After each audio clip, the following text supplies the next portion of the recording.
Hello student, आज करेंगे प्रश्नावली 2 की विविध। देखिए क्वेश्चन नंबर फर्स्ट हमसे क्या बोल रहा है। संबंध एफ ऑफ एक्स, यानी कि एक संबंध है एफ ऑफ एक्स, ठीक है। वो इस वाले अंतराल में यानी 0 से 3 के अंतराल में एक्स स्क्वायर द्वारा परिभाषित है और 3 से 10 के अंतराल में 3x द्वारा परिभाषित है, ठीक है। दूसरा संबंध है जी, वह अंतराल 0 से 2 में तो एक्स स्क्वायर द्वारा परिभाषित है और अंतराल 2 से 10 में 3x द्वारा परिभाषित है। अब वो हमसे ये कह रहा है कि दर्शाइए कि क्यों संबंध f जो है वो तो एक फलन है, जबकि संबंध g है वो एक फलन नहीं है, क्या कारण है इसका, ठीक है। अब यहाँ देखो, ये जो संबंध f है ना, ये 0 से 3 में तो एक्स स्क्वायर द्वारा परिभाषित है, कोई दिक्कत नहीं है, ठीक है। और 3 से 10 में 3x द्वारा परिभाषित है, इसमें भी कोई दिक्कत नहीं है। लेकिन 3 पे जो है देखो, इधर बराबर का साइन है, इधर भी बराबर का साइन है। 3 पे जो है ये एक्स स्क्वायर द्वारा भी परिभाषित है और 3 पे ही ये 3x द्वारा भी परिभाषित है। तो जो x की वैल्यू 3 है ना, उस पे दो तरीके से परिभाषित है। तो कोई भी फंक्शन एक ही वैल्यू के लिए दो तरीके से परिभाषित कैसे हो सकता है, तो इस चीज को हम यहाँ पे चेक करेंगे, ठीक है। तो f ऑफ 3 निकालेंगे हम ऊपर वाले से। तो इस वाले से जब हम f ऑफ 3 की वैल्यू निकालेंगे तो एक्स स्क्वायर आ जाएगी, यानी कि 3 स्क्वायर आ जाएगी, ठीक है। अब 3 का स्क्वायर करेंगे तो 9 आ गया। इसी प्रकार नीचे वाले से हम 3x निकालेंगे, यानी कि f ऑफ 3 की वैल्यू निकालेंगे तो 3x जो है उसके अनुसार हो जाएगी 3 इंटू 3, ठीक है। तो 3 इंटू 3 करेंगे तो हमारे पास आ जाएगा 9। तो आप लोग यहाँ पे देखोगे कि इस वाले से निकालो चाहे इस वाले से निकालो, x की वैल्यू 3 के लिए फंक्शन की वैल्यू सेम आ रही है, यानी 9 ही आ रही है। इसलिए ये जो संबंध है ना f, ये एक फलन हो जाएगा यहाँ पे, ठीक है। क्यों क्यों हो जाएगा फलन? क्योंकि x की एक वैल्यू के लिए एक ही मान आ रहा है, इसलिए ये जो संबंध है एक फलन है, फलन की परिभाषा के अनुसार। नेक्स्ट जो चीज है वो है संबंध जी में। अब जी में आप लोग देखोगे कि 2 पर ये एक्स स्क्वायर से भी परिभाषित है और 2 पर 3x से भी परिभाषित है। तो एक ही वैल्यू के लिए दो तरीके से परिभाषित कैसे हो सकता है, तो इसको भी चेक कर लेते हैं। तो देखो, ऊपर वाले से f ऑफ 2 की वैल्यू हम निकालेंगे तो हमारे पास आएगा 2 स्क्वायर, यानी एक्स स्क्वायर से आ गया 2 स्क्वायर। तो 2 का स्क्वायर करेंगे तो 4 आ गया। अब नीचे वाले से हम जब x बराबर 2 के लिए g ऑफ x की वैल्यू निकालेंगे, सॉरी ये g था, ठीक है। तो हम जी ऑफ एक्स बराबर 2 के लिए जी ऑफ एक्स की वैल्यू निकालेंगे तो ये आ जाएगी हमारे पास 3x के अनुसार g of 2 is equal to 3 into 2 is equal to 6। यानी कि जब x की वैल्यू 2 होगी तो g जो फंक्शन है या g जो संबंध है उसके अनुसार हमारे पास मान जो है वो 4 भी आएगा, 6 भी आएगा। हमने फलन की परिभाषा पढ़ रखी है कि x की एक वैल्यू के लिए मान हमेशा समान ही आने चाहिए, ठीक है। यानी कि x की एक वैल्यू के लिए फंक्शन का केवल और केवल एक ही मान होना चाहिए, जबकि g वाले जो संबंध है उसमें x की वैल्यू 2 के लिए दो मान आ रहे हैं, 4 और 6। इसलिए इसलिए ठीक है, जी संबंध इसलिए जी संबंध एक फलन नहीं है, बस इसमें ये बताना है हमको, ठीक है। तो अब इसमें आप थ्योरी कैसे लिखोगे, देखो कैसे लिखनी है थ्योरी। इस अंतराल में एफ ऑफ एक्स जो है वो एक्स स्क्वायर द्वारा परिभाषित है, इस अंतराल में एफ ऑफ एक्स है वो 3x द्वारा परिभाषित है, परंतु x बराबर 3 पर एफ ऑफ एक्स है वो एक्स स्क्वायर और 3x दोनों तरीके से परिभाषित है। इसलिए एफ ऑफ 3 की वैल्यू है एक्स स्क्वायर से आ रही है 9 और 3x से आ रही है 9, जो कि क्या है, समान है। इसलिए फलन f या संबंध f 0 से 10 अंतराल में एक फलन है, ठीक है। यहाँ पे हम देखेंगे कि संबंध g ऑफ x जो है वो एक्स स्क्वायर द्वारा परिभाषित है अंतराल 0 से और 2 में।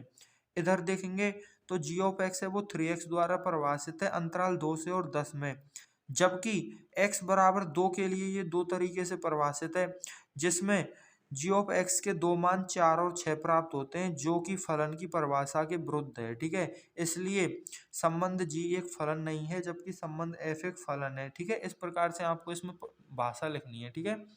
अब देखते हैं नेक्स्ट क्वेश्चन देखेंगे हम, ठीक है। स्टूडेंट देखिए क्वेश्चन नंबर 2 हमसे क्या बोल रहा है। यदि f of x is equal to x square तो f 1.1 minus f one upon 1.1 minus 1 ज्ञात करो। यानी कि हमारे पास कोई फंक्शन दे रखा है f of x is equal to x square, ठीक है। तो हमको इसकी वैल्यू यहाँ पे फाइंड करनी है, ठीक है। तो देखो हम यहाँ पे लिख लेंगे, यहाँ पे इसको लिख लेंगे आप सबसे पहले, ठीक है। F of 1.1 minus f of 1 upon 1.1 minus 1 is equal to, अब देखो एफ ऑफ 1.1 की वैल्यू किससे निकलेगी, इस वाले समीकरण से निकलेगी हमारे पास, ठीक है। ये दे रखा है f of x is equal to x square, यानी कि अगर हमको फंक्शन की वैल्यू निकालनी है तो हमको दी गई संख्या एक्स का स्क्वायर करना होगा। तो यहाँ पे अगर हमको फंक्शन की वैल्यू निकालनी है एफ ऑफ 1.1 की, तो ये हो जाएगा 1.1 का स्क्वायर, ठीक है। सिमिलरली यहाँ पे एफ ऑफ 1 की अगर हमको वैल्यू निकालनी है तो ये हो जाएगा -1 का स्क्वायर, ठीक है, अपॉन 1.1 माइनस 1, ठीक है। ये हो गया।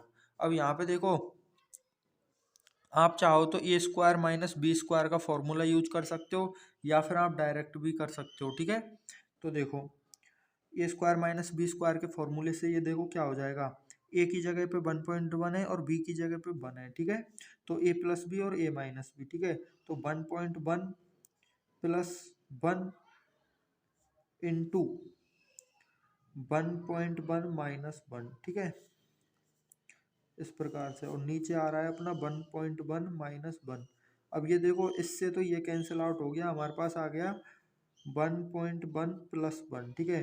और 1.1 प्लस 1 कितना होता है, 2.1 होता है, ठीक है। तो हमारा जो आंसर है वो आ गया 2.1, ठीक है। दूसरा तरीका आप लोग देखो, तो देखो ए स्क्वायर माइनस बी स्क्वायर मत लगाओ, डायरेक्ट स्क्वायर कर दो, ठीक है। तो 1.1 का स्क्वायर करेंगे हम तो 1.21 आएगा, ठीक है। 1 का स्क्वायर करेंगे तो 1 ही आ जाएगा, अपॉन 1.1 माइनस 1 करेंगे तो 0.1 आ जाएगा। उसके बाद 1.21 में से 1 को माइनस करेंगे तो आ जाएगा हमारे पास 0.21। उसमें अगर हम 0.1 का डिवाइड करेंगे तो हमारे पास आ जाएगा 2.1, ठीक है। तो ये यहाँ पर जो है हमारा आंसर हो गया, ठीक है। अब नेक्स्ट क्वेश्चन देखते हैं हम। देखिए नेक्स्ट क्वेश्चन क्या है यहाँ पे, फलन एफ ऑफ एक्स, ये क्वेश्चन नंबर 3 है, ठीक है। फलन f of x is equal to x square plus 2x plus 1 upon x square minus 8x plus 12 का प्रांत ज्ञात करो, ठीक है। सबसे पहले हम आपको बता दें कि हम जो है वास्तविक फलन पढ़ रहे हैं, ठीक है। वास्तविक फलन में क्या होता है कि फलन की वैल्यू भी वास्तविक होती है और जो एक्स है यानी कि जो प्रांत होता है उसकी वैल्यू भी वास्तविक होती है, ठीक है, यानी आर होती है, ठीक है, वास्तविक संख्याओं के समुच्चय से ली गई होती है। अब यहाँ पे देखो P x upon Q x की फॉर्म में, यानी कि जो दिया गया जो फंक्शन है वो क्या है, एक परिमेय फलन है, ठीक है। और हमने पढ़ रखा है कि परिमेय फलन का क्या होता है, प्रांत आर होता है, बशर्ते जो नीचे वाला जो फंक्शन है ना क्यू ऑफ एक्स वो क्या है, 0 के बराबर नहीं होना चाहिए, ठीक है। तो हम यहाँ पे लिखेंगे दिया गया फलन एक परिमेय फलन है जिसको परिभाषित होने के लिए q of x is equal to x square minus 8x plus 12 is not equal to 0, यानी कि नीचे वाला जो ये चीज़ है ये 0 के बराबर नहीं होनी चाहिए तभी ये परिभाषित होगा, ठीक है। तो यहाँ पे नॉट इक्वल टू 0 कर दिया। अब देखो इसके अगर हम गुणनखंड करते हैं तो हमारे पास आएगा 8 है ये और ये 12 है, तो 6 और 2 हो जाएंगे, ठीक है। तो हम यहाँ पे लिखेंगे x square minus 6x minus 2x, minus 8x है, इसको माइनस 6x और माइनस 2x के रूप में लिख लिया, plus 12 is equal to is not equal to 0, ठीक है। दिस इम्प्लाइज, अब देखो इसमें से अगर हम x कॉमन ले लें तो हमारे पास आएगा x माइनस 6, ठीक है, यानी x कॉमन ले लिया तो x माइनस 6 आ गया यहाँ से।